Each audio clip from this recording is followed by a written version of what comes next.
opposite sex. So that's why the emphasis is on men, right?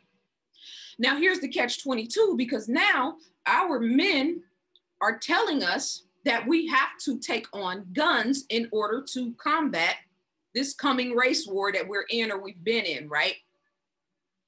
And I'm all for supporting people with protecting themselves, protecting their households, especially if you live somewhere down south where they flying Confederate flags, right? But it is not going to be the weapon of your oppressor that was created to oppress you that's going to free you. That's not how that works. Just like women try to use, you know, owning their sexuality with the same tools that men use to oppress us, weaponizing your sexuality now and thinking that's your ticket to freedom. But they put you on the pole. He put you on the pole. So now the pole's gonna free you? Am I missing something?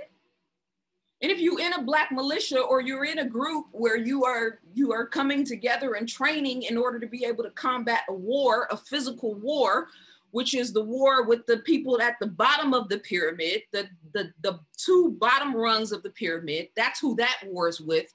Don't show up with a cell phone in your pocket. Because the cell phone is zapping your... I'm being facetious, but I'm being serious too. There's levels to this.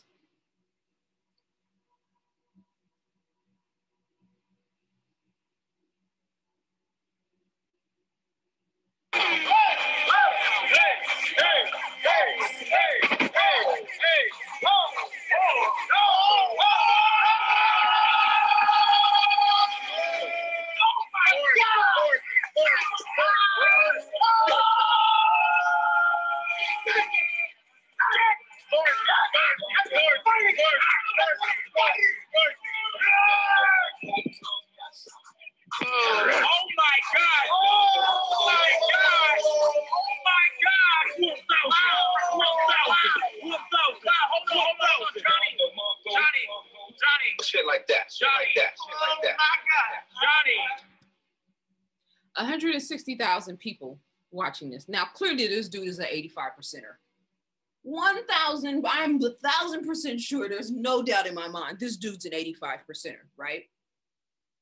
And this goes back to what I said about Cube, but he's saying, well, we need to deal with our own stuff, but this ain't about that. No, Cube, this is about that. Tom Burrell in his book said, like brainwashed, like prize pitfalls on the plantation, young viral male slaves were trained to stud. While often forbidden to have normal relationships with a woman or child, the slave master rewarded the valuable buck for making babies inhumane property that could be worked or sold for more profit. Fast forward 4 centuries later, and we see that the effect of this phenomenon and this disproportionate media images of wild, undisciplined, irresponsible, and oversexed Black thugs, pimps, seductresses, players, and playettes. Through Hollywood movies and rap videos, we see Black men with no meaningful relationships who will still place unnatural value on their sex organs and their ability to stud the Black Jezebel. I mean, that's where we are right now. These are the people that are leading our culture. These are the 85%ers that our daughters are looking up to, that our sons are looking up to. And I'm trying to figure out how all of the men that are in hip hop, that are in entertainment, or all of the men that are conscious, that look up to these dudes, or that have avenues to reach these dudes, or have platforms to talk about this, don't talk about this type of corny shit. How is this even acceptable in 2020? I feel like I'm in a science fiction movie. What is demon time? Instagram's After Dark Crazed explain. Demon Time is Instagram's live virtual strip club.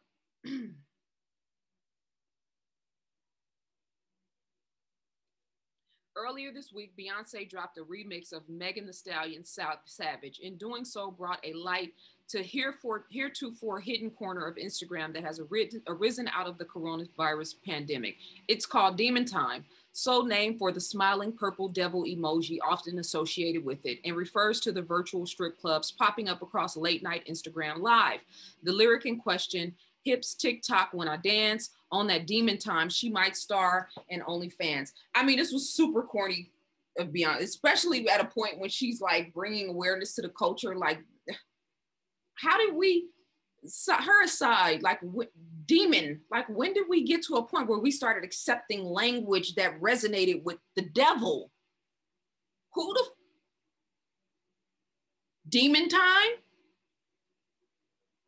You use your platform in one breath, you talking about Black King, and then in the next breath, you shedding light to this shit. What if your daughter, because this is my thing.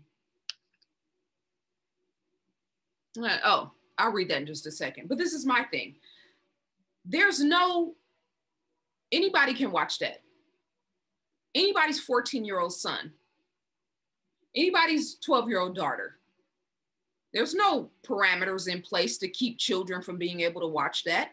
And you, as a mother, of all things, your greatest role to me, do you not as a mother accept accountability and responsibility for like what you represent and how that affects other people's children? Demon time?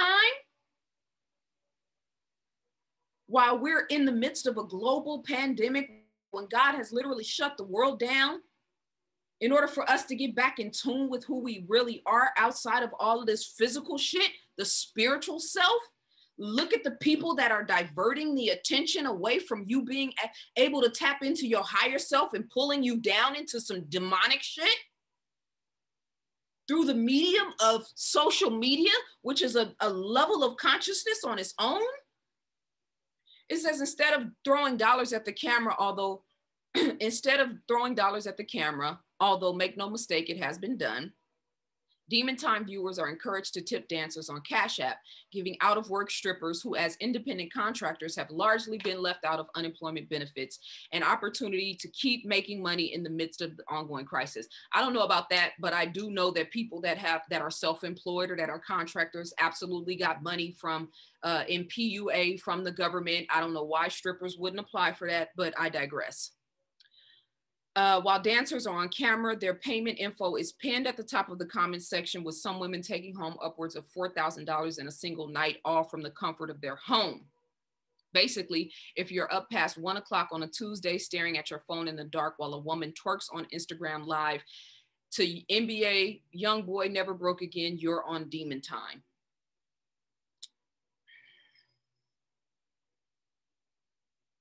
$4,000 in one night, huh? That's how easy it is, huh? And why would a young woman who's struggling or who's in the hood trying to find her way, who ain't got a pot to piss in or a window to throw it out of, if she thinks that this is an opportunity for her to get her family or her child or herself out of struggle, not take this on? So now where are we leading the consciousness as far as this is concerned? And I mean, I just feel some type of way that, you know, men and brothers are throwing women at these chicks. I get 100,000 views in a month and I can't sell 1,000 books. That math don't add up to me. That makes me feel some type of way. This ain't about me though. Bros before hoes. Where did this concept develop in our culture?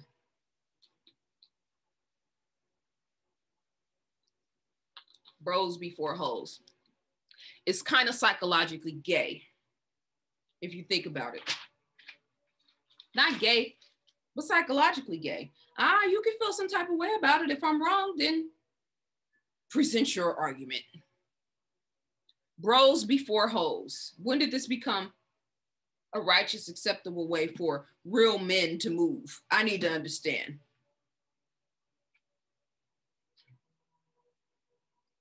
Yeah, I said it. You wonder why we can't get ahead, why our men can't get ahead, right? There are so many sexual innuendos in this society. And there's a website, and I'm going to show you in a couple of slides, and you can go look at it. Literally hundreds of images that are hitting you in your lower chakras, that are hitting you in your lower frequency area, right? Your sexual energy, to where you can't focus on anything but sex. This is a car advertisement. Says, we're just excited as you are. This is for a massage, right? These are fruit. And to a layman's person, they'll be like, ZaZa, it's just fruit. Like, what do you mean? That's because you don't understand psychological warfare. If you don't understand psychological warfare, everything that I'm talking about is going to go over your head. What do you mean the white man made a gun in order that? That don't even make sense. I know, because you don't understand psychological warfare. I'm not talking. I don't really know what to tell you. Honda advertisement. Penises. Chiquita banana. Look at this. For a great tasting snack anytime. That's a yogurt advertisement, or I think it's yogurt or something. Lickable popsicles.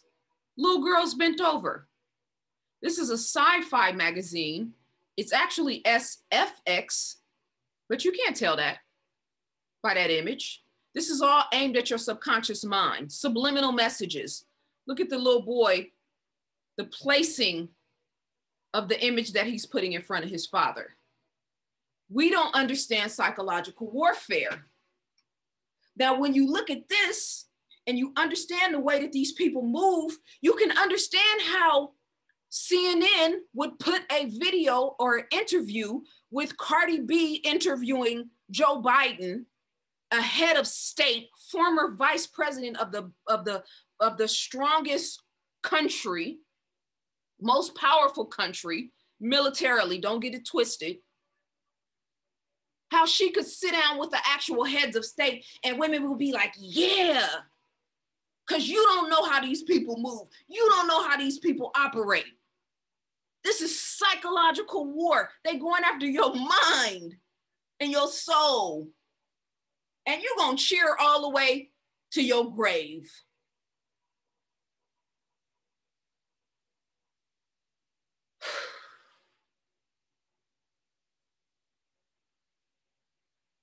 Chicken nuggets, McDonald's, hotel, Aunt Annie's. I mean, what are you looking at? 85, 10, 5. 85%ers are going to look at this and be like, she doing too much. And 10%ers are going to be like, yeah, so what does that have to do with me and mine? I mean, just look at it. What do you see? What's your level of consciousness? Where's your mind? Subliminal images. This is how they play with people. This is how they control people. This is how they rule people. And you think the top 5 rappers, female rappers, Black women, all of them look the same, all of them talking about the same thing, sucking D and how good and wet their vagina is? You think this isn't a part of the plan? Men, it was money, holes, and clothes. We got mad at men for being thugs. We got mad at men for, rightfully so. Now, all of a sudden, all of the women are promoting prostitution and whole culture, and nobody has a problem with this. Not one Black female in the entertainment industry. Not one Black conscious singer, conscious rapper is willing to say, what the fuck? Not one conscious male rapper. T.I., you love the culture. You're Mr. Spokesman for Black America now. What do you think about this shit? Killer Mike, David Banner, Chance the Rapper. Name your favorite conscious rapper. This is the real war. You don't even know what.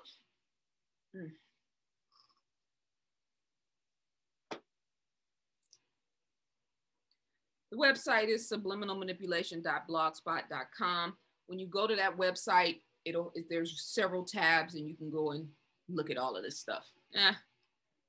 And for the brothers that I mentioned, if you have been doing it, then pardon me. And obviously, we don't even have to be subliminal in the Black culture anymore. This is the type of shit that's acceptable at this point.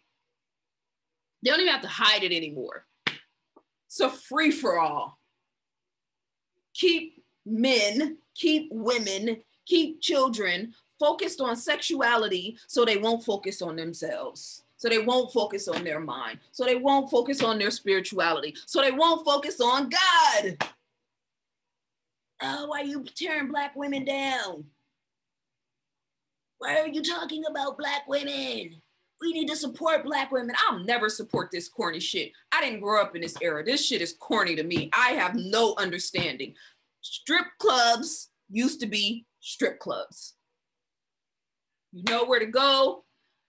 Nobody's judging you. Nobody's picketing outside. Go do your thing. Now it's everywhere. I'm raising a son in this environment. I have girls that I mentor that are watching this shit, that are listening to music, talking about giving blowjobs and having sex. And nobody in the culture that's in that world that they look up to will address it. How can you qualify yourself as a leader when you see the Titanic is on its way to the iceberg and you talking about the fact that the Black porters are being abused by you know, oh my God.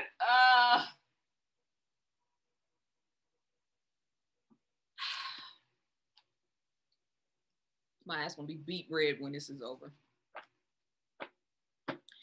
A man that cannot control his sexual energy cannot be trusted in positions of leadership. It goes for women too, but we're talking about men. They're holding Trump cards for Martin Luther King. And they let him out sometimes. There's little tidbits of information, but Martin Luther King's private life that they have in all of those hundreds and hundreds and hundreds of hours of recordings and informants and video footage, they're holding those Trump cards to put that information out to the public, to completely destroy his legacy. Is this a problem? Can we have rappers that actually talk about social justice and police brutality, but at the same time promote whole consciousness, whole energy, strip culture? Can you really be a leader in our communities? Leader. You want to talk about politics? Okay, fine. We just put an asterisk next to your name. Keep him talking about politics. He can only speak when he's talking about police brutality because we don't know what's going to come out this dude's name. And I know y'all know who I'm talking about. So, the image on the top is from ancient Kemet. It is the phallus of the pharaoh, right? The erected penis that represents, and you know, some people, I saw some stuff online, some people trying to say that this means that there was homosexuality in Kemet at that time. Stop it. Stop it. Just stop it. Stop it. You have no understanding. If you can't even compromise how they built pyramids at that time, how could you minimize based on your limited perspective of where you are in this space and time where everybody's being ruled by the powers that be of this world? These people did not have rulers. They were ruling themselves. So you can't even comprehend the level of respect that they had for the science of sex. Make sure y'all get that workbook, by the way, The Science of Sex. ZaZa Ali, available in hardback, physical copy as well as ebook. The ebook is $12.95. You can buy it and get it in your email today. All of my workbooks are in ebook, except for Keys to Womanhood, which is still in editing, then formatting, then it'll go to print. Once it's done being formatted, then it'll be available in ebook, right? So you have the phallus there, which represents the man's ability to give life, right? And the sacred perspective of sex, right? Has nothing to do with men being with men. They are purely paying homage to man's semen ability to replicate life, right? So fast forward to today, where we have Black male conscious leaders that have fortified themselves, that stand on stages and teach from platforms and talk about Black power and African love, et cetera, but are going from city to city and knocking off sisters and playing games with the minds and hearts of Black women, of African women, and nobody in the community is saying shit. And you can't tell me that I'm not telling the truth, because I've seen it. I've had women contact me from everywhere and tell me people's business, and you've never heard me say anything about it, because that's not how I get down. But I know what I know, right? So we have men now that are using consciousness, that are using the Quran, that are using the Bible, that are using ancient African teachings, that are using metaphysics, that are using knowledge and wisdom that's been passed down for eons of time. You ain't got no righteousness in your heart, but you can quote a book to the end of the earth and back. And because you deal with women that may not be intellectual stewards, or may not yet know who they are, or may be naive, or may just be low frequency beings, and you play games with them, and you run through them, and you impregnate them. You play with their children, you play with their minds, you play with their hearts in the name of Black power. And men in the community know this shit is happening and won't say anything.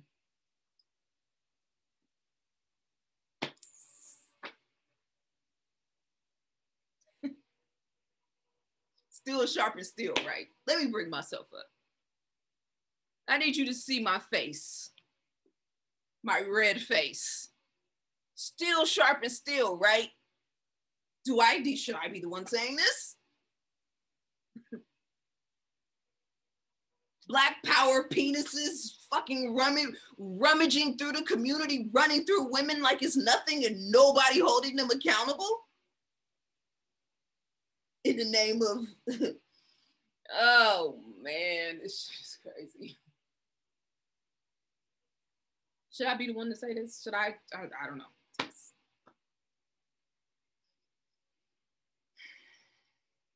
No accountability.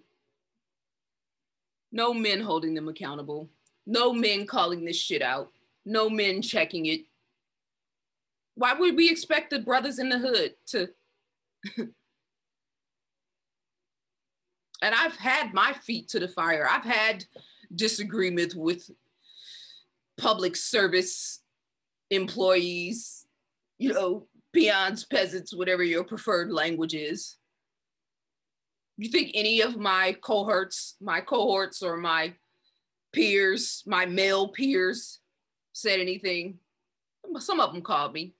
It might say it to me face to face. Publicly? Hell no. Nah. But they love me so much. Respect the Black woman. The Black woman is God. She's the queen. She needs to be accepted. How could we expect for white men or any men to take care of our women or to respect our women when we don't?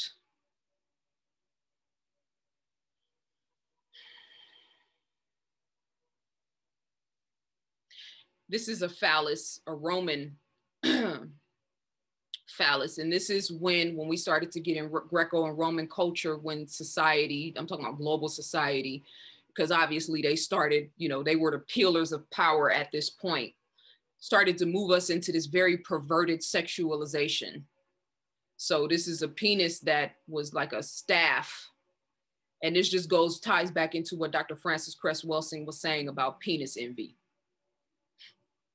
We jockeying for power and playing with a Dummies 101 book. We talking about having positions of power, and we're talking about the shit that the people at the bottom of the pyramid are talking about. The people at the top of the pyramid. All right, here we go. Let's stay focused. You write here, I love this book passage. This is on page 146. The man who recklessly gives himself over to his sex drive denies and distances himself from his divine nature. Preach, will you? He courts chaos, drama, legal troubles, illegitimate children, everything this side of the plagues that Moses warned Pharaoh about in Exodus. Worst of all, he becomes manipulative and callous, willing to do or say anything to get a woman in bed. Wow. Can we get an amen to that? And you say the solution is for men to allow themselves to be vulnerable. I mean, that is just such a mouthful. I mean, when I first read that passage, I just thought about all the women who have been recklessly used and bought into it and manipulated, and the chaos. And right. Because there's no accountability. And as men, we're raised in a culture where that type of behavior is almost encouraged and rewarded. And sometimes we find validation as men in that behavior, but it's the same behavior that suffocates us and kills us. Because if I had no discipline in sex before marriage, I will have no discipline in sex after marriage. And we wonder why most marriages end and why, infidelity is so high. Yeah. Is because it's not like you get married and say, I do, okay, everything I practice is out the window. No, what you have practiced, what habits you have, they're still there. Yes. So if I have no discipline sexually, I might be with my wife, but wait a minute, I still have these ideas and these thoughts and these urges that I have not put myself in a process. That is so profound. As much as our culture, going back to what Cube said, and going back to what I said about atonement, hip hop rappers, Black male rappers having to atone and really needed to take a good look in the mirror and accept accountability for the role that they've played in the disintegration of our culture and the way that the world looks at our women. The fact that we glorify pimps, we love a good pimp. You know what I'm saying? And I don't, oh, what do you mean we love a good pimp? Black people don't love pimps. Just stop, okay? Our culture glorifies that shit. If you don't know that, then you're not in tune with the culture. Pimps, players, Max. I'm from Oakland, California. I grew up in the city of Max. I grew up listening to Too Short and Snoop and Dog Pound, and Snoop still has not atoned for walking Black women down the red carpet with leashes on. If he has, correct me if I'm wrong. Send me the video link. I'll correct myself publicly. But he has a wife and a daughter. And you thought that was acceptable? And you never publicly came forward, and that shit's on the internet, so it'll live forever? You never came forward and righted that wrong, but now you're considered as a voice for social justice and somebody we listen to about politics. And I love Snoop too. But there's just some things that need to take place before you can be qualified to say and do certain things.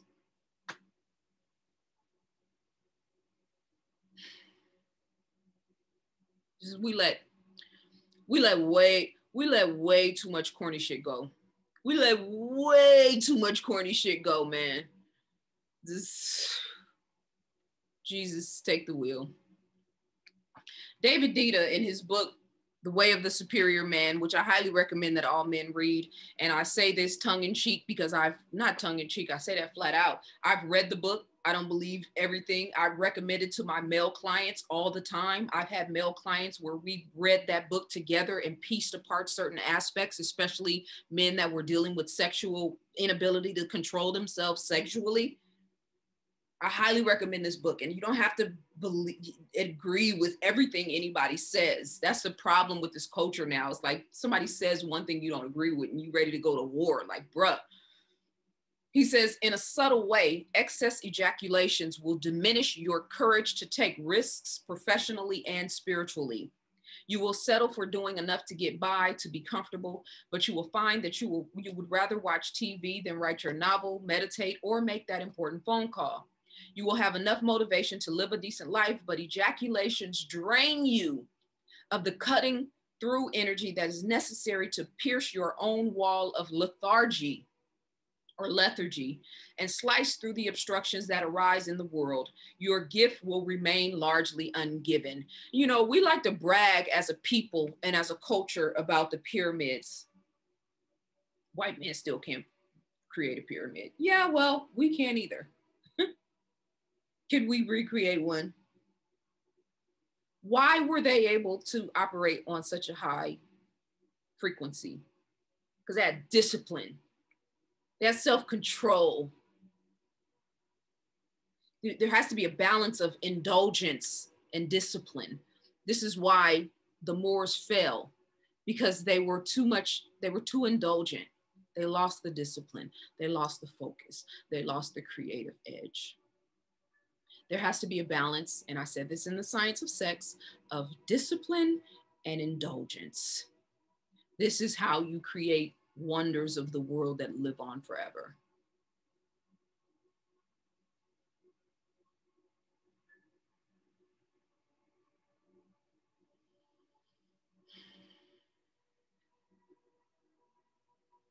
So again, going back to the pyramid, the people at the top understand this science. That's why the people at the top keep you focused on sex. I saw a TikTok. This is my goddaughter, who is 17, sent this to me. And we had a conversation about it. She said, the post said, I saw a TikTok that said, what would you do if there were no men on earth for 24 hours? Here was the comment section.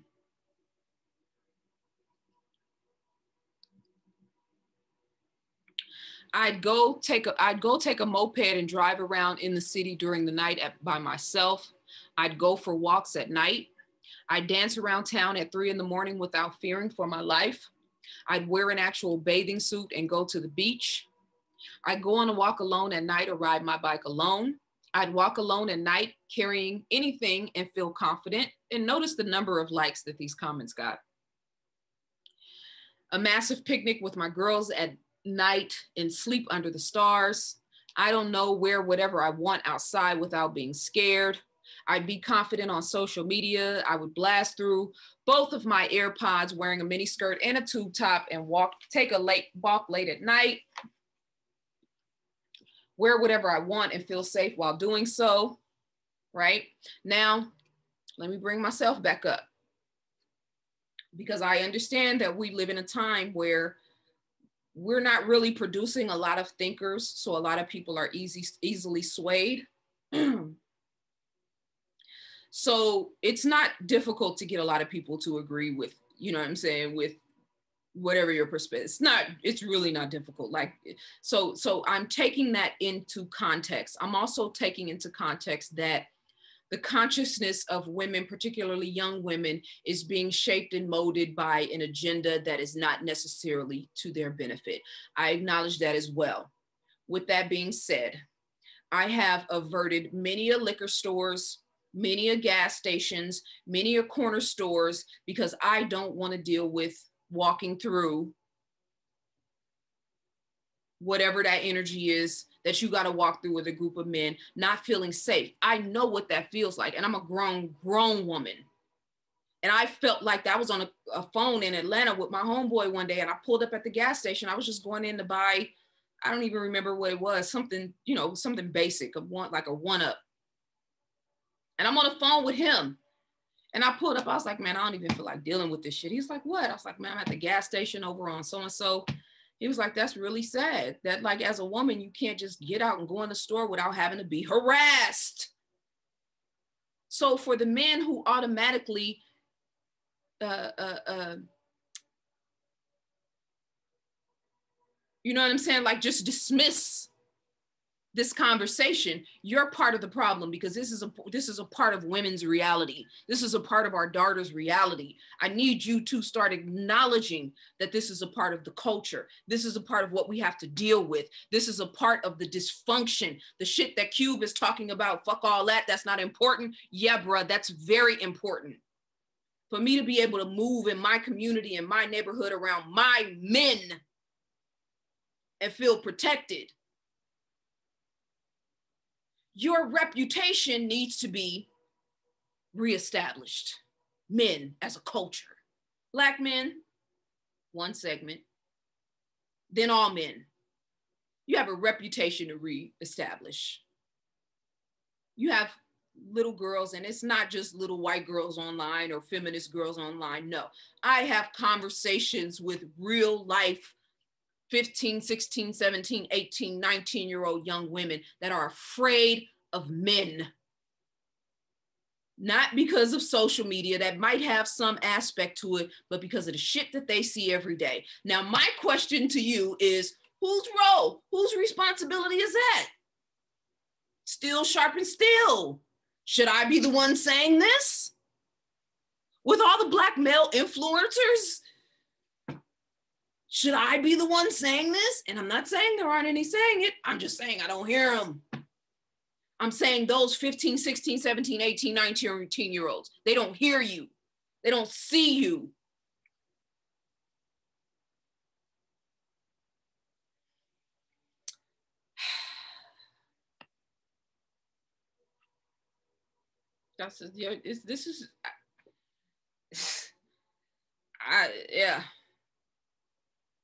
I take the reputation of Black women and how we're seen around the world, and as women, I take that shit serious.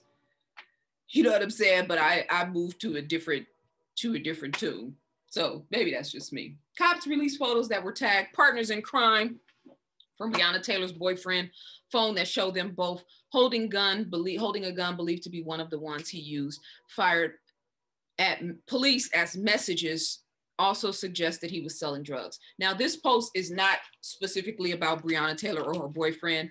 I 100% agree that she deserves justice. That whole situation was absurd. It's one situation in a long line of situations that justify and verify why this world as we know it is on its way out.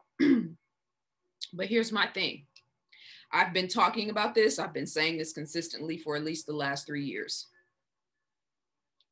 Let me bring myself up so y'all can see me, because I really need to know. If we're playing chess, why are you putting images of yourself up online with a gun? Remember, psychological warfare, psyops, mind control, mind manipulation. If there ever was a situation when you had to be judged by the jury of your peers or in the court of public opinion, and there's imagery of you online in war mode, holding a gun, is that a good strategy? That I'm not saying don't train. I'm not saying don't go to the gun range. I'm not saying any of that. I'm saying, are we playing to win the battle or to win the war? I'm speaking specifically to men. Women too, but specifically to men. What's the strategy? Does it matter? We live in the social media era now. You can go viral without even trying now. You get into a scuffle with some random redneck. You end up having to defend yourself, might even take his life. Now you got to deal with a jury of your peers and his.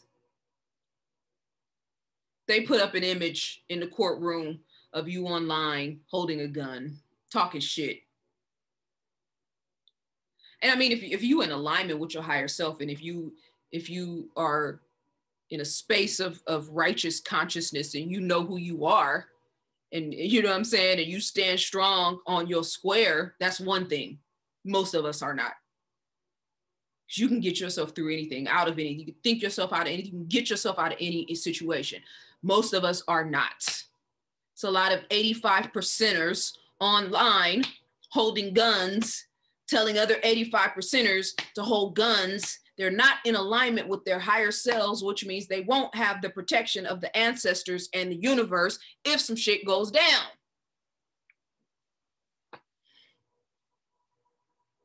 Can we be a little bit more strategic? Do we have to tell the world everything? I'm just saying, you know, and I could be wrong, but I feel like the feminine perspective on a lot of shit is missing. The balance of being linear and logical and realistic and being well-rounded and careful and thoughtful and strategic and visionary. I'm almost done, y'all.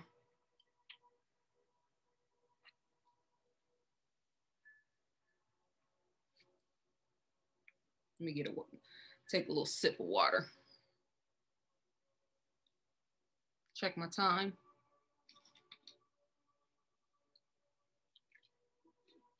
In SARS, hashtag in SARS, right? Now, the dynamic of SARS trending, again, this is about the psychological war. This is not the level of consciousness that most people is operating at. So most people won't even recognize this. But the fact that in SARS is trending right now, hashtag in SARS, and that this is actually a global point of emphasis, and the connection of SARS and COVID-19, it just is absolutely not a coincidence. And I'll, talk about this, the SARS connection in the Science as a Weapon video, but again, psychological warfare, right? So in Nigeria right now, the Special Anti-Robbery Squad, or SARS, was established in 1992 under the dictatorship of Ibrahim Babangida. SARS itself is explicitly a product of the dictatorship in 1992, when Babangida took power in 1992 by overthrowing Muhammadu Buhari, who has since come back into power as the current elected president of Nigeria. He took power with the goal of dealing with more serious crime. At the time, the country was facing rising levels of crime, especially pertaining to armed robbery and kidnappings. Nigeria has one of the world's highest kidnap for ransom rates, where wealthy citizens or groups who are assumed to be able to afford a fee are typically targeted. Per a 2020 report, detainees in SARS custody have been subjected to a variety of methods of torture, including hanging, mock execution, beating, punching, and kicking, burning with cigarettes, waterboarding, near asphyxiation with plastic bags, forcing detainees to assume stressful bodily positions, and sexual violence. As of 2019, according to data from the Washington-based Brookings Institute, excuse me, around 87 million Nigerians live in dire poverty. And those who work within SARS are not exempt from that poverty or the cycle of corruption themselves. Sanusi says, increased corruption, mismanagement of resources, even corruption within the police force, all may impact an individual or organization, according to Sanusi. Nigeria is in a situation where someone superior or in a leadership role within the Nigerian police may corruptly steal money meant for equipment or for salaries of policemen, he continues. So we know what's happening. We know what everybody's talking about. Celebrities are now talking about it. It's trending now, talking about ending police terrorism. My question is this: why are we not talking about the fact that this is Africans brutalizing Africans? And I'm not talking about the IMF being behind the scenes, and we know all of, trust me, I'm clear. There's a hidden hand usually somewhere, even if it's not directly, indirectly involved in this, right? But why won't we as a people talk about the fact that this is African men doing this to African people? Because you can't lump that in with white police terrorizing Black people in America. It's a totally different dichotomy. Why are we scared to have that conversation? Why do we romanticize certain aspects of Africa? And then, and y'all, you can get mad at me if you want to, but y'all know I love Africa. I have studied the history, the culture, I'm not even the one to try to minimize me, because I'm critiquing aspects of our culture to try to turn me into some anti-African, aspect. So I was like, 87 million people living in dire poverty in Nigeria. Hell no, that number's fabricated. This website's on a mainstream American newspaper. They're lying. This is not true. So I looked up several different sites just to check and make sure. 83 million people. The National Bureau of Statistics recently released the 2019 Poverty and Inequality in Nigeria report, which highlights that 40% of the total population, or almost 83 million people, live below the country's poverty line of 137 and 430,000 naira, which equates to $381.71 per year. Let's round that to $382. Let me write that down. And it says Nigeria releases new report on poverty and inequality in the country. Now, granted, this is the World Bank. This particular website is the World Bank, right? The World Bank is one of the tentacles of the demonic elements of this world and the people who run this country. I have no doubt that the World Bank and the IMF is playing some sort of subtle role in the background, playing with dictators and politicians and keeping them in a position where they are being limited in helping their people, whether they want to or not. So I take all of that into account. But if Black people in America have to be accountable for ourselves, if our men have to be accountable for themselves, I cannot understand why we do not hold African men to the same standing, especially when there's areas of the continent where there are girl brides, child brides, still, female circumcision, cutting off the female clitoris and ostracizing these women and putting them in this horrible, despicable physical conditions. If they can't properly take care of themselves, they have a menstruation or urinating and they start to smelling and then they start getting abused and raped. There's all kind of malicious shit happening in Africa. Why don't we talk about it? Why aren't we holding the men accountable for the way that they treat the women in Africa? I'm just asking. I'm curious. And if I'm wrong, then correct me with love, because I'm asking in love. And why, if in Sars is trending, why in the Sam hell is it not completely deplorable and a state of emergency for 83 million people to be living off of $382 a year? That's why I said we support each other in suffering. We're tethered by suffering. You support each other when there's brutality, when there's oppression, not when we just trying to get ahead.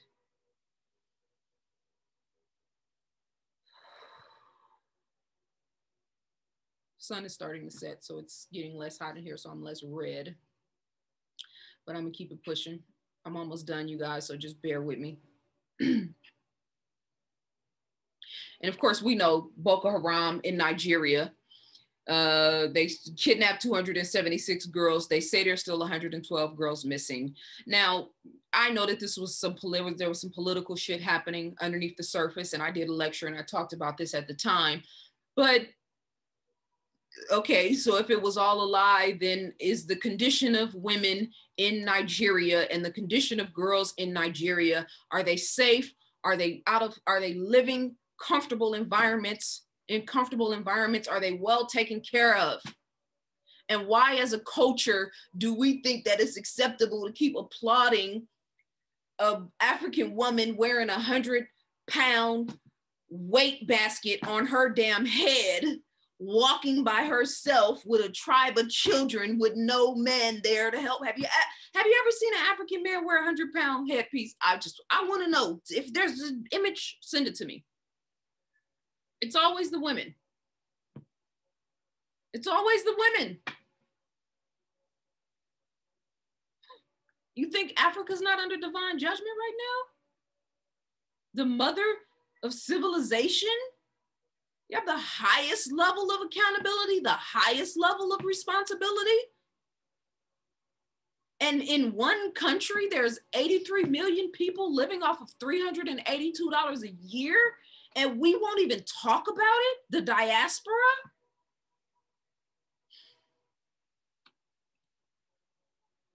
What is the code of conduct pertaining to men and how you interact with your mothers, sisters, daughters, aunties, cousins, girlfriends, homegirls, teachers, acquaintances, etc.? What is the social media code of conduct when it pertains to women? Black women, all women. And why do men promote and celebrate other people, males that disrespect women on their platform? Why is it acceptable? I'm trying to understand. Why don't Black men hold Black men accountable the way they hold white men accountable? Let me let you see my face so I can ask you that again.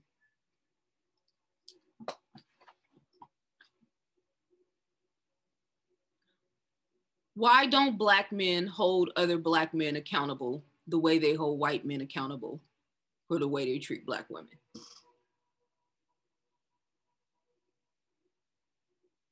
I just want to know. It's a good question, right? I'm almost done, y'all. I'm rounding third base. I had to clip of Leo Muhammad. I'm gonna speed past this.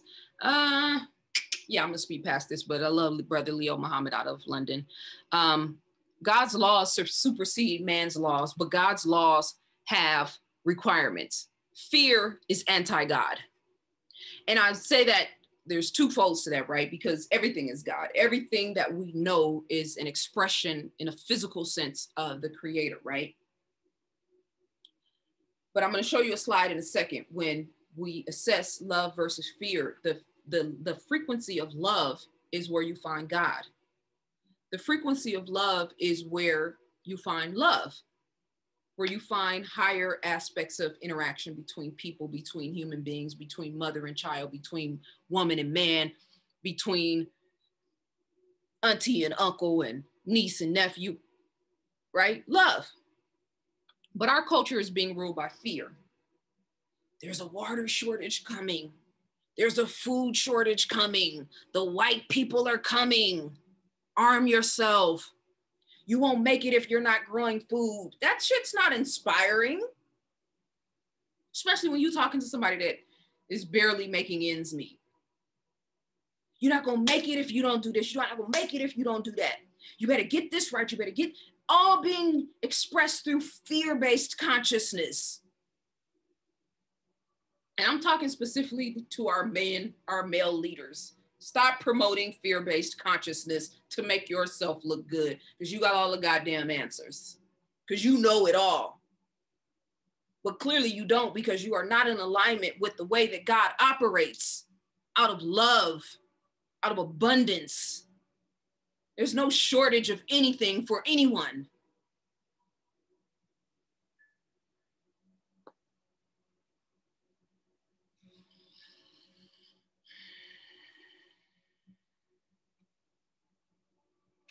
Yin and Yang, masculine and feminine attributes. Feminine, negative not in a bad way. It's the opposite, the polar opposite of positive. Moon, dark, earth, passive, water, calm, cold, free, acceptance, ease, intuition. We're talking about the building blocks of the universe. Yang, masculine, positive, sun, light, heaven, active, fire, energetic, heat, driven, goal-oriented, vigor, intellect, awake. Both of us have yin and yang. Both of us have masculine and feminine. Now you tell me if this is in alignment with what the Bible and Quran says about the male and the female species. It's not adding up. This I can prove. In his book, Spirituality Before Religions, Professor Kaba Kamemi said, the netter, and when we talk about the netter, we're talking about the, the divine attributes that the Kemetic people look to as the building blocks or the representation of God and how it governed different aspects of our reality, right? The netter are male and female aspects of nature. Although they appear to be opposite in character, they are interdependent to each other. Without one, the other could not exist. On closer examination, they acted as extensions of one another. Netter differ only by matter of degree. They teach us that opposites can be balanced. This concept is known as the principle of polarity, as it talks about in the Kabbalion as well. And the Kabbalion is absolutely 100% a book that came out of the wisdom of Africa. And don't let anybody tell you otherwise. They teach us that opposites can be balanced. This concept is known as the principle of polarity. There is gender manifested in everything and all. Masculine and feminine principles are forever present and active in all phases of existence of each, on each and every plane of life. It is this balance and opposites of complements which brought and continues to bring the universe into being and continues its becoming. I'm moving now into the mind of God in this part of the presentation. I'm getting ready to close out. I spent a whole 2 hours talking about where we are. And I'm not going to be doing a lot of videos like this ahead in the future, especially without support from my audience. But because I want to focus, I want to be in alignment with the mind of God. That's my primary focus. So it's like, you know what I'm saying? I got to take 2 steps back to deal with this and then come back, spend the last 10, 20 minutes talking about God when this is what we should be focused on all the time. What are you as a man becoming? And I'm not just talking about your business and what you have, what you buying, what you bought, what you do. What are you becoming? At the root of who you are, at the core of your being. And do you have the mindset that this is a friendly universe or not? Because if you think that it's not fair, if you think that the world is out to get us, like Cube said, if you accept that, then guess what? The universe will oblige. It will send you every devil, every demon, every gold digging woman, every abusive relationship, every low frequency Jezebel female you can think of.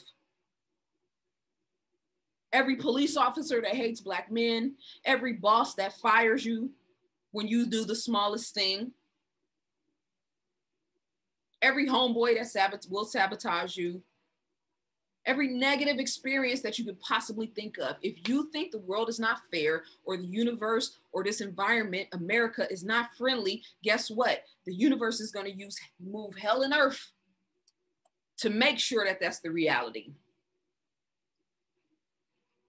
This is the next level. This is what the people at the top of the pyramid know. This is what's important.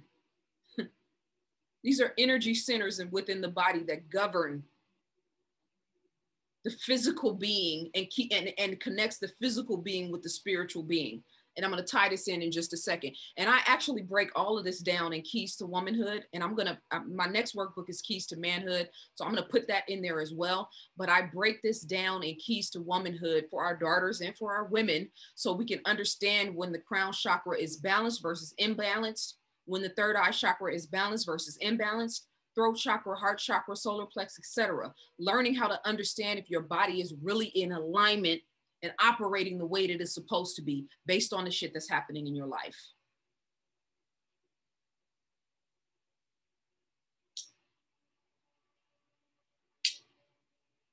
Sexual energy and pleasure. The sacral chakra deals with pleasure. Although there are a few exceptions, most animals do not have sex for pleasure. Humans, macaques, orangutans, gorillas, and chimpanzees, however, do. When the sacral chakra is imbalanced, this drive for sexual pleasure stays in moderation. But when something obstructs and weakens the sexual energy, it leads to all kinds of problems like sexual addictions, perversions, porn addictions, and aggressive behavior. This image on the right is from Mantak Chia's, I can't remember which book this was, but it breaks down the microcosmic orbit, which is the way that the yin and yang energy, or the chi, right, flows through the body. And this guy, damn, did I put it on here? There's a ebook called Sexual Transmutation. If you search Sexual Transmutation, it's a guy named Steve. I think it's a free ebook online. I used to recommend this for my male clients. Expressing sexual energy through sex and desire dissipate this energy. That is, sexual energy goes in one of two directions, not through the sex organ or up into the higher level energy centers. I said not out through the sex organs or up into the higher energy centers. The basis for sexual transformation is to take your sexual energy and channel it into a higher energy center. The chakra above the sacral is the solar plex chakra, which deals with willpower. So if a person lacks willpower, there is a good chance that their sexual energy is leaking out via excessive sex, masturbation, stimulation, desire, worry, or overthinking. This is how the people at the top of the pyramid control you. It's for this reason the self-help literature discusses sexual mutation, for young men in particular, sexual transmutation. If they can channel their drive for sex and women into their professional work, and I'm going to pause.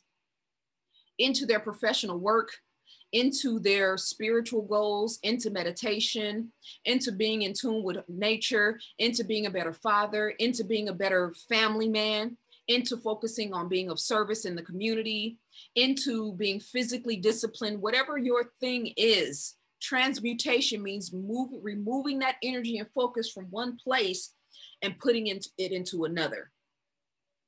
You will increase your willpower to realize your goals and achieve more. I'm going to skip that.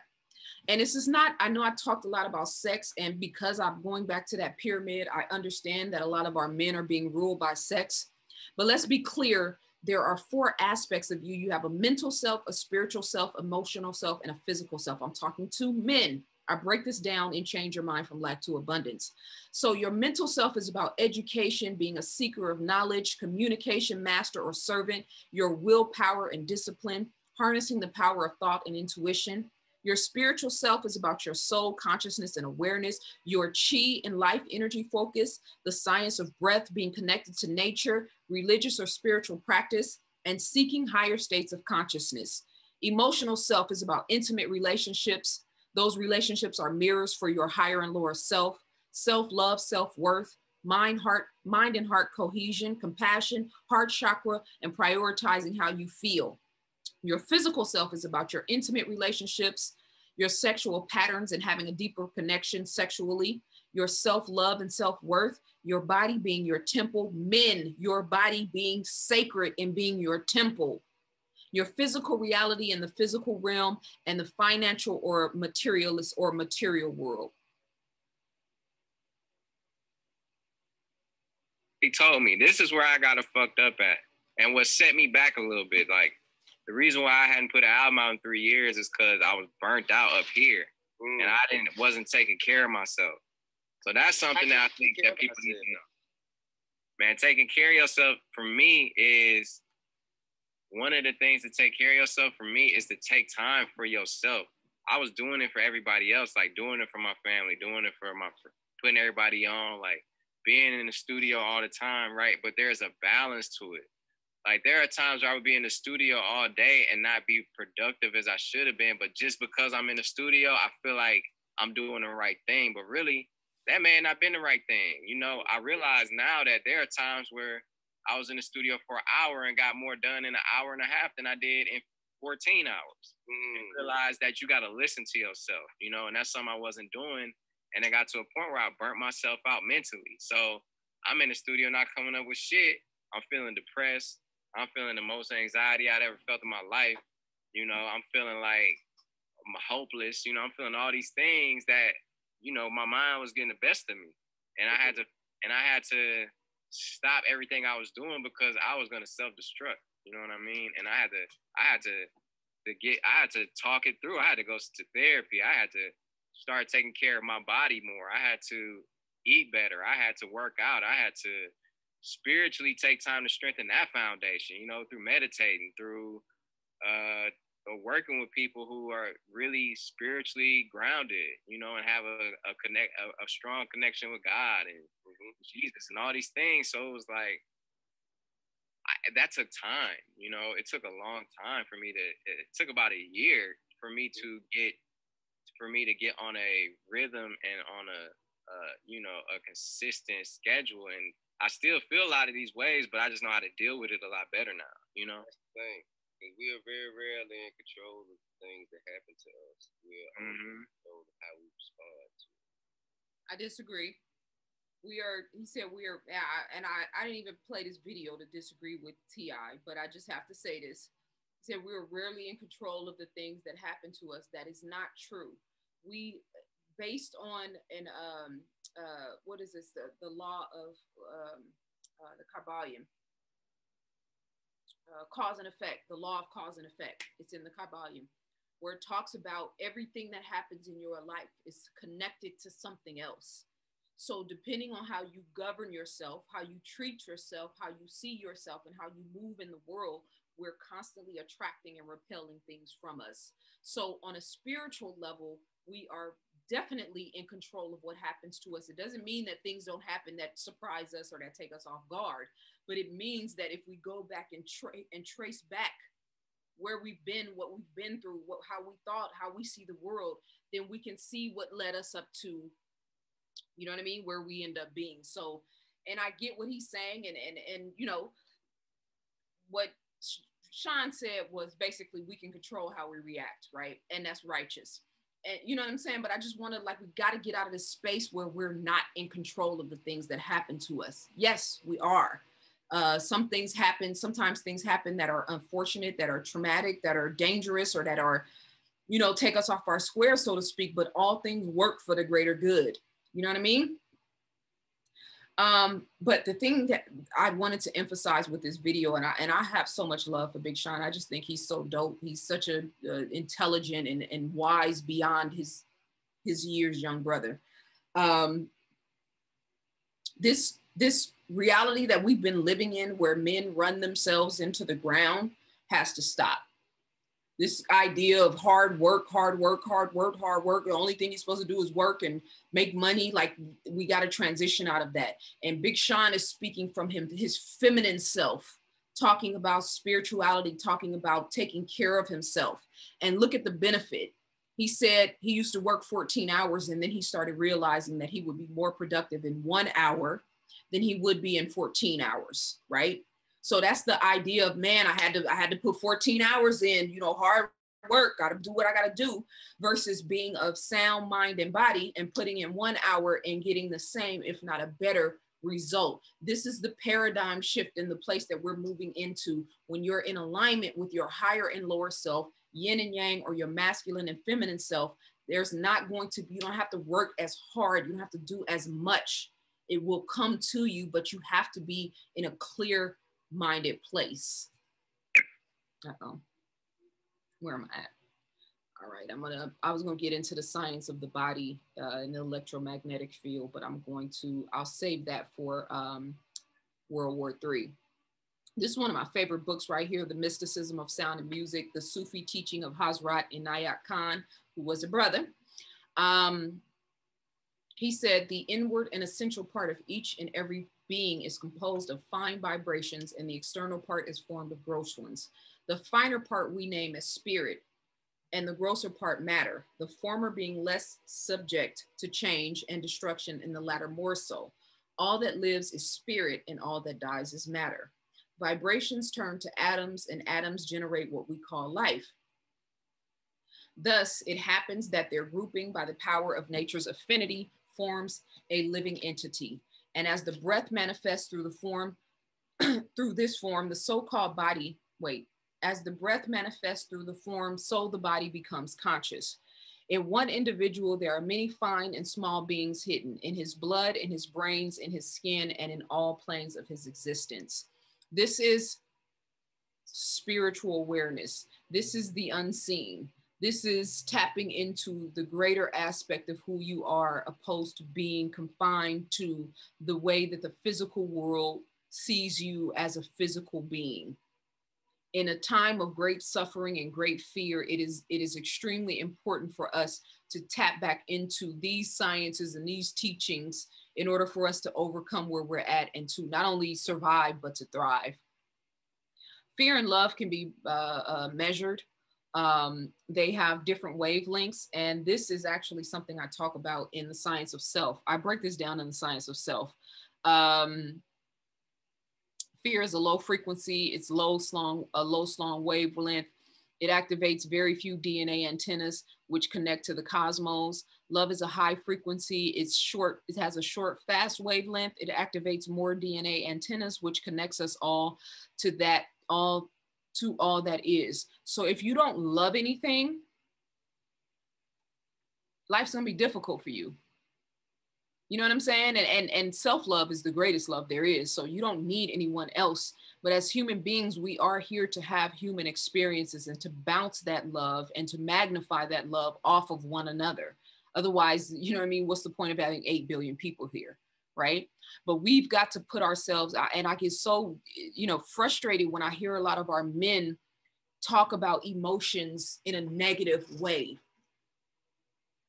And like emotions are only something that women deal with. Yeah, that's why the planet is in the condition that it's in, because the men of this world are not operating from a place of love. They're either trying to force fear or force respect or force submission. Even that word submission, you know what I'm saying? Like we need to revisit that, because I don't think we've created enough men that are actually qualified to really make that a staple of the culture. How about we all just submit to truth? You submit to the truth, and me, I submit. Let me let y'all look at my face, because I know there's some people that's, oh, here she go. Let me let you see my face.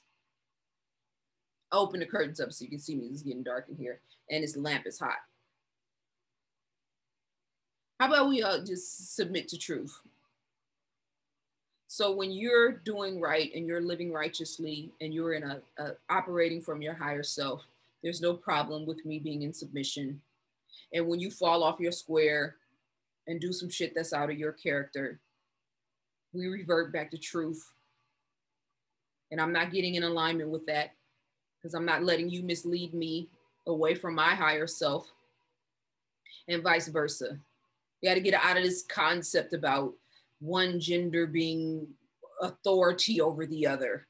And I'm not saying that, you know what I'm saying, men shouldn't be the protectors and providers. I'm saying that being a protector and a provider is not more important than being a nurturer and a nurturer and a mother, lover, whatever you want to call it. You know what I'm saying? Like, we got to reshift the way we this whole gender paradigm, man. We're moving into a different dispensation right now. Those old archaic ways of thinking, and most of this stuff comes from the white men's mind. And now Black men have just adopted it and think that it's actually the way that it's supposed to be. Like, no, stop trying to create this schism of one being more important than the other. And I'm saying this to you as a mother of a son. For me to even think that I'm more important or I'm greater, or I'm better because I'm a woman than my son, that's foolish. So imagine my son telling me that, well, you a woman, you don't understand. And we had that conversation before. There's a conversation he had with a man. Well, he said that women are just too emotional. Don't you ever say no shit like that to me again. And I've built your life brick by brick, mortar by, you know what I'm saying? But this is the stuff that we have to undo, not just women, but the men in our culture. It's your responsibility.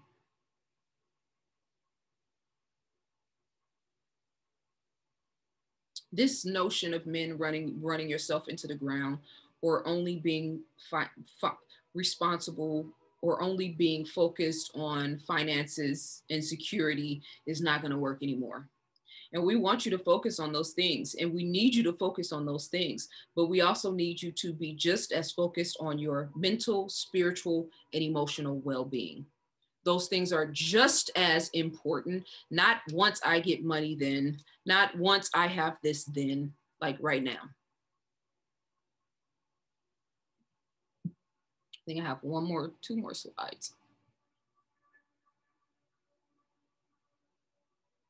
In alchemy, the four elements of earth, water, air, and fire are used as symbols to represent aspects of ourselves, as well as stages of transformation. These four elements can be used to help us to access different states of our consciousness and also to drive the transformational process. Now we're talking about getting into alignment with the mind of God, which is your higher self. What is affecting your frequency? Meat, dairy, and lack of dietary discipline. And when I say meat and dairy is, oh, there she go, I'm not giving up my meat. You don't have to. But the paradigm shift, everything's going to be based on your frequency. So if you're walking around with a dense, heavy body and you can physically look good, you can physically be cut up and in shape, and you got all that glutton stuck to your digestive system, you're going to be energetically heavy, dense, right? So you should just fast more. If you can't stop eating meat, just fast more. Have a day a week where you only eat greens. You know what I'm saying? But your frequency becomes lighter or heavier. Your physical frequency, your bodily frequency, the signal that you're emitting as an electromagnetic being based on your diet.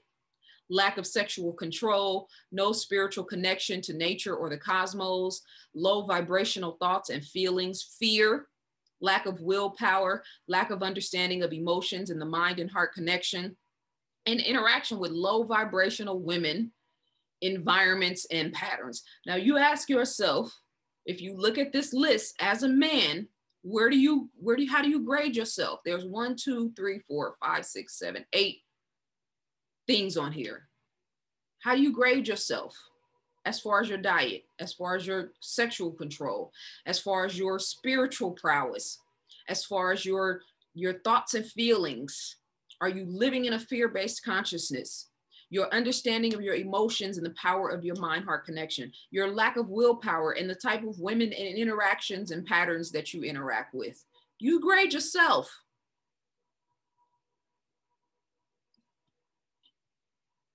You can be a good man and still not be a king. Let me let you look in my face. That shouldn't make anyone upset. Women got upset with me when I said you can't be a concubine and a queen. Well, are you saying that if I twerk online that I can't still be a goddess? Yes. There's rules to this shit. There's the Kabbalion is full of spiritual laws. The 42 laws of Ma'at are laws. There's a governing system at play in everything. We have to learn how to be disciplined in certain regards. It's okay to indulge, but be disciplined too. You can be a good man and not be a king. You can be a good woman and not be a queen. And neither one is better than the other, but there's levels to this. If you decide you want to be a king, you gotta move differently than the average man. If you decide you want to be a queen, you can't do the same shit that everybody else is doing.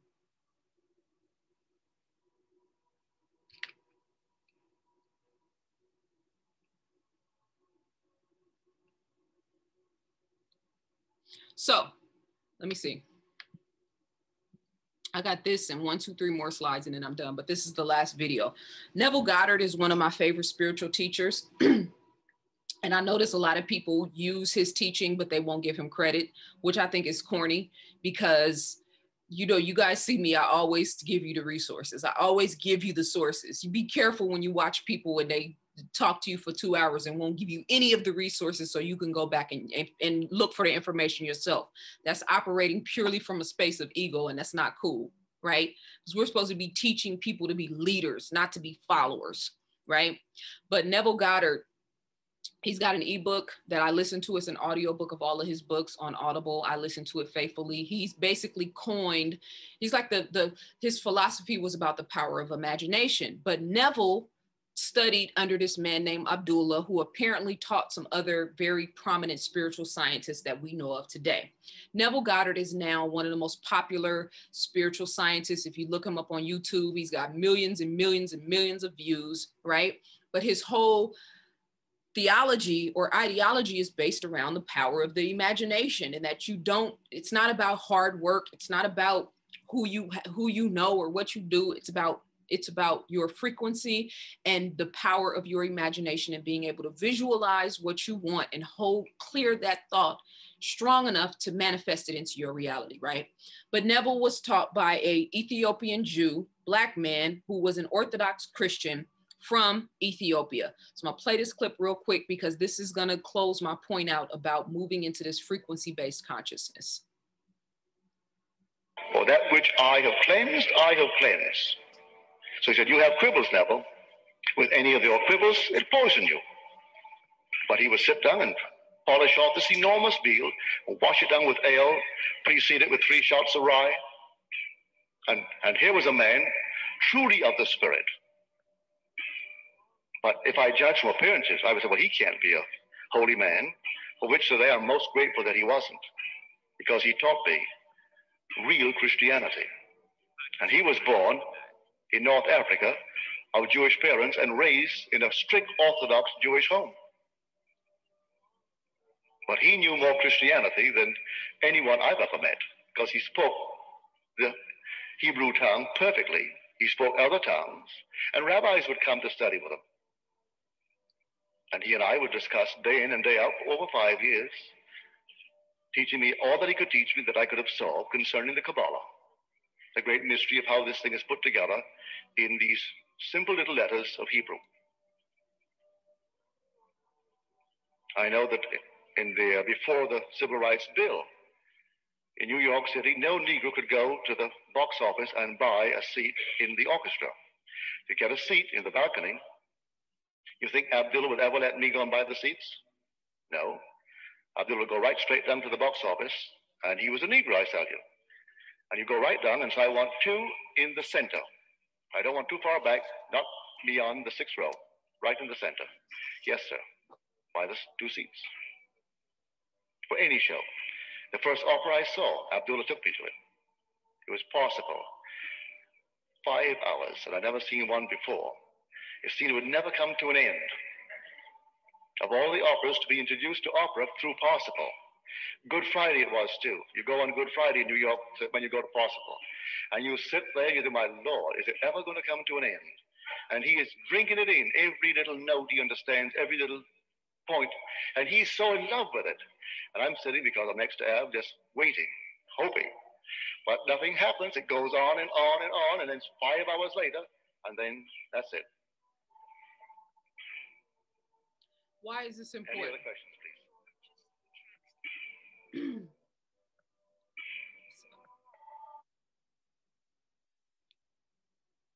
Because this is what the people at the top of the pyramid understand. Forgive me, you guys, I'm texting my son. Putting some money in his account, actually. You know, this is my first job right here. He texted me about an hour ago. I didn't see the message. So let me just get my righteous business done.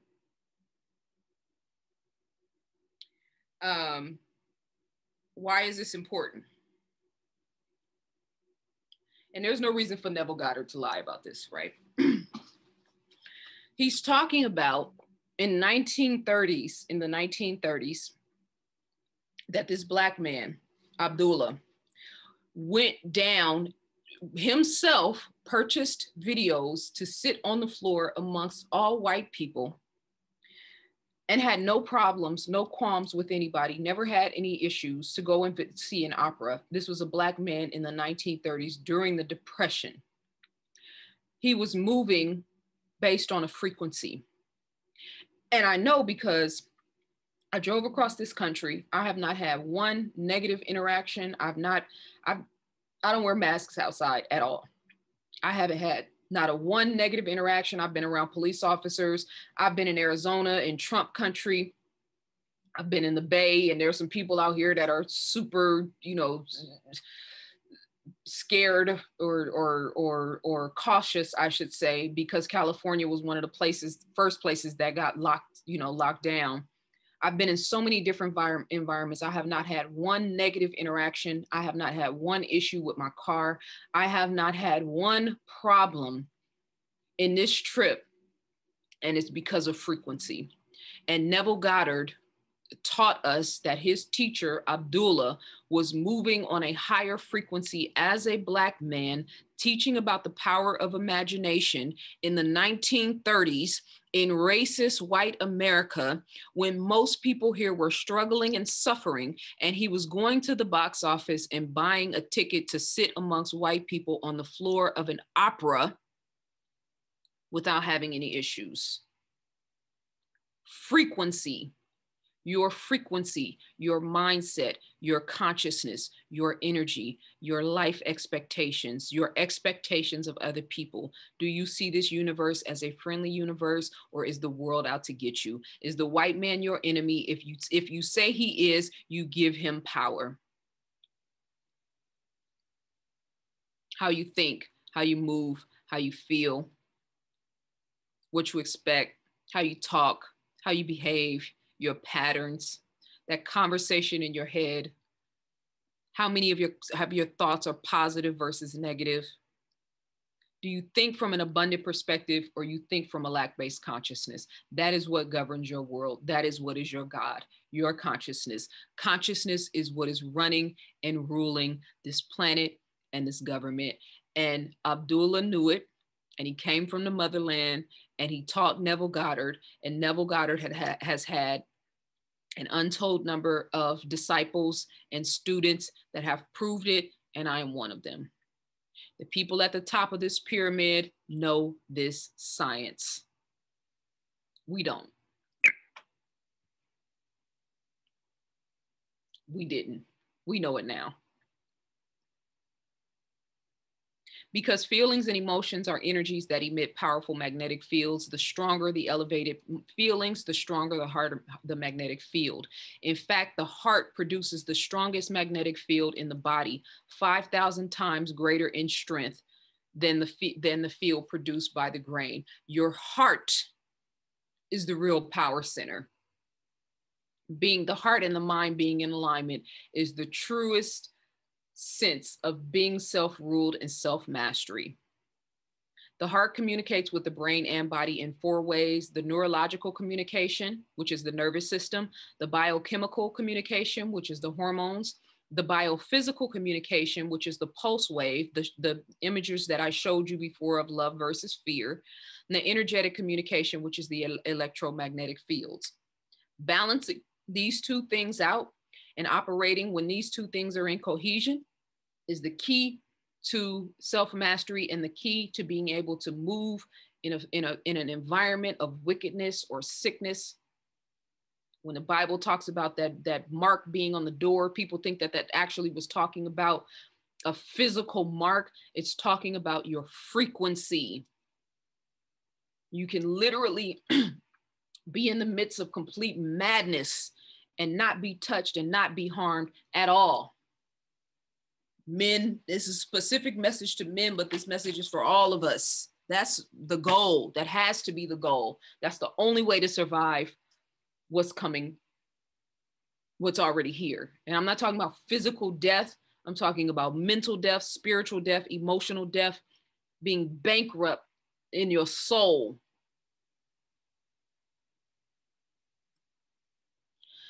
This is my last slide. And real quick, I want to let you guys know, I do work privately with clients, men and women. If you're interested in that, you can email me at info@zazaali.com and I can send you information about the program, my 90-day program, as well as my calendar.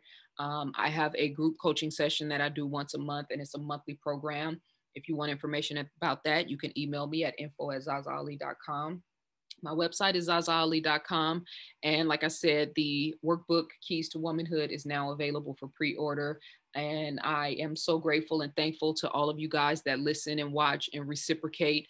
You just saw me sitting here pouring out my heart, face bloodshot red, you know what I mean? Trying to convey a message that will hit you in the right space and inspire you to become a higher and greater aspect of yourself. The only way that I can afford to do this is with you guys supporting my work as a writer and as an author. So when you finish watching this video, you should go to my website and purchase 1 book or purchase 3 books or purchase 6 books. You know what I mean? My Cash App is in the description. My birthday's next Thursday. So I'm expecting a lot of love from the people that love me because I give a lot of love. And Science as a Weapon will be posted tomorrow. And if for some reason you look for it and it's not there, then I'll be posting another video letting you guys know where to find it if they take it down. Last comment or last quote. Maia Omitayo said, man's salvation is through the woman's liberation.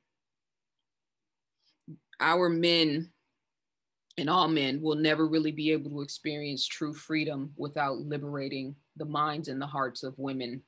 And that means going beyond religion and what scriptures say and tapping more so into your heart and what you know to be real and what you know to be right and the righteous way to deal with and interact with other human beings, particularly women, and righting the wrongs of the past of our ancestors and the men that came before us. And it's not just specific to Black men and white men. I mean, you look at China, you know what I mean? The one child rule and, you know, how we look at having daughters and, you know what I mean? That whole culture has totally socially decimated itself, you know, with this social engineering that they try to use, you know, and how the culture frowned upon women, you know, having baby girls as if, you know, beautiful little infant baby girls and little girls aren't, you know, a blessing from God and a blessing from the Creator. We need to have a major, major, major shift on this planet with the way that we look at women, with the way we treat women, with the way we as women treat ourselves, in order to right this ship and avoid this iceberg that's coming towards us. All right. Man's salvation is through the woman's liberation. Thank you so much for your time and attention, for listening to me. I think I hit 2.5 hours, maybe a little bit more. But whatever it is, I'm grateful to you guys for listening to me, for paying attention, and for your energy and your for being invested in my perspective. All right. Can you see me? It's gotten dark in here. I'm in a hotel room, so I was playing off the light from the window. I have a couple of the lamps on, but you know how hotels are. But anyway, you've seen enough of me. ZaZaAli.com is my website. I'll see y'all soon. Peace and love.